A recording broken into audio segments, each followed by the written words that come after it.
നമസ്കാരം, എല്ലാവർക്കും പ്രവാസി മലയാളിയിലേക്ക് സ്വാഗതം.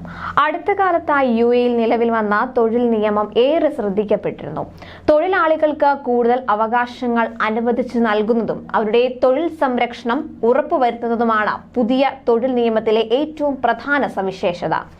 ഇതുപ്രകാരം നിയമപരമായ നടപടിക്രമങ്ങൾ പാലിച്ചുകൊണ്ട് മാത്രമേ തൊഴിലാളികളുമായുള്ള തൊഴിൽ കരാർ റദ്ദാക്കാൻ തൊഴിലുടമയ്ക്ക് പുതിയ നിയമം അനുവാദം നൽകുന്നുള്ളൂ. അല്ലാത്ത രീതിയിൽ കരാർ റദ്ദാക്കിയാൽ അത് ഏകപക്ഷീയമായി പരിഗണിക്കപ്പെടും. എന്നാൽ തൊഴിലാളിക്കോ തൊഴിലുടമയ്ക്കോ നിയമവിധേയമായി തൊഴിൽ കരാറിൽ നിന്ന് പിന്മാറാൻ അധികാരമുണ്ടായിരിക്കും. അതിനു മുൻപ് നിശ്ചിത സമയം നോട്ടീസ് കാലാവധി നൽകിയിരിക്കണം. തൊഴിലുടമയ്ക്കെതിരെ മനുഷ്യവിഭവ എമിറേറ്റേഷൻ മന്ത്രാലയത്തിൽ ന്യായമായ എന്തെങ്കിലും പരാതി നൽകി എന്നതിലോ കോടതിയിൽ കേസ് നൽകിയതിലോ ജീവനക്കാരെ പിരിച്ചുവിടാൻ തൊഴിലുടമയ്ക്ക് അനുവാദം ഉണ്ടായിരിക്കില്ല. അങ്ങനെ ചെയ്താൽ അത് നിയമവിരുദ്ധമായി പ്രഖ്യാപിക്കപ്പെടും. സ്വകാര്യ മേഖലയിലെ ലേബർ നിയമങ്ങളുമായി ബന്ധപ്പെട്ട 2021 33 നമ്പർ ഫെഡറൽ നിയമത്തിലെ ആർട്ടിക്കിൾ 42 പ്രകാരം തൊഴിലാളികളുമായുള്ള തൊഴിൽ കരാർ റദ്ദാക്കാൻ അനുവാദമുള്ള ഏതാനും സന്ദർഭങ്ങളുണ്ട്. ഇവ എന്തെല്ലാമാണെന്ന് പരിശോധിക്കാം. തൊഴിലുടമ, തൊഴിലാളി ഈ രണ്ടിലൊരാൾ തൊഴിൽ കരാർ അവസാനിപ്പിക്കാൻ ആഗ്രഹിക്കുന്ന പക്ഷം ഇങ്ങനെ കരാർ റദ്ദാക്കുമ്പോൾ പാലിക്കേണ്ട നിബന്ധനകൾ പാലിക്കണമെന്നും വ്യവസ്ഥയുണ്ട്. അതോടൊപ്പം നോട്ടീസ് പീരീഡ് നൽകുകയും വേണം. തൊഴിലുടമയുടെ മരണം സംഭവിക്കുന്ന പക്ഷം അതോടെ തൊഴിൽ കരാർ റദ്ദാക്കും. അതുപോലെ തൊഴിലുടമയുടെ കാലം വരെയാണ് കരാർ ഉണ്ടായിരിക്കുന്നത് എന്നെങ്കിലാണിത്.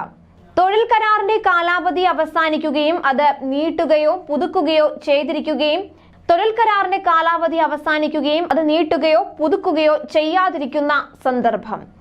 യുഎഇയിലെ നിലവിലുള്ള നിയമപ്രകാരം ഒരു സ്ഥാപനം എന്നേക്കുമായി അടച്ചുപൂട്ടപ്പെടുന്ന സാഹചര്യത്തിലും ആ സ്ഥാപനത്തിൽ ജോലി ചെയ്യുന്ന ജീവനക്കാരുമായുള്ള കരാർ സ്ഥാപന ഉടമയ്ക്ക് അവസാനിപ്പിക്കാനാകും. കരാർ അവസാനിപ്പിക്കാൻ തൊഴിലുടമയും തൊഴിലാളിയും തമ്മിൽ രേഖാമൂലമുള്ള ഉഭയകക്ഷി സമ്മതപ്രകാരം കരാർ അവസാനിപ്പിക്കാം. തൊഴിലാളിയുടെ മരണം സംഭവിക്കുകയോ ശാശ്വതവും സമ്പൂർണവുമായ ശാരീരിക വൈകല്യം കാരണം ജോലി ചെയ്യാൻ കഴിയാതിരിക്കുകയോ ചെയ്യുന്ന പക്ഷവും തൊഴിൽ കരാർ റദ്ദാക്കാം. ഭിന്നശേഷിത്വം തെളിയിക്കാൻ ഏതെങ്കിലും മെഡിക്കൽ സ്ഥാപനം നൽകിയ സർട്ടിഫിക്കറ്റ് ഹാജരാക്കണം. ഏതെങ്കിലും തൊഴിലാളിക്കെതിരെ 3 മാസമോ അതിൽ കൂടുതലോ കാലം തടവിന് ശിക്ഷിച്ചുകൊണ്ട് അന്തിമ കോടതി വിധി പുറപ്പെടുവിക്കുന്ന കേസുകളിലും തൊഴിലുടമയ്ക്ക് അയാളുമായുള്ള തൊഴിൽ കരാർ റദ്ദാക്കാവുന്നതാണ്. തൊഴിലുടമയുടെ നിയന്ത്രണത്തിൽ അല്ലാത്ത ഏതെങ്കിലും കാരണത്താൽ ജീവനക്കാരനുമായുള്ള തൊഴിൽ കരാർ പുതുക്കാൻ കഴിയാത്ത സാഹചര്യം ഉണ്ടായാലും കരാർ അവസാനിപ്പിക്കുന്നതിൽ തെറ്റില്ല.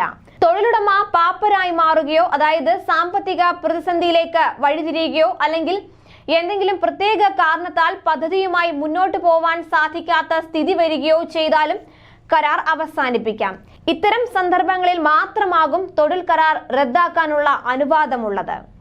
എന്തായാലും പ്രവാസികൾ എല്ലാവരും ഇക്കാര്യം പ്രത്യേകം ശ്രദ്ധിക്കുക. കൂടുതൽ പ്രവാസി വാർത്തകൾക്കായി ചാനൽ സബ്സ്ക്രൈബ് ചെയ്യുക.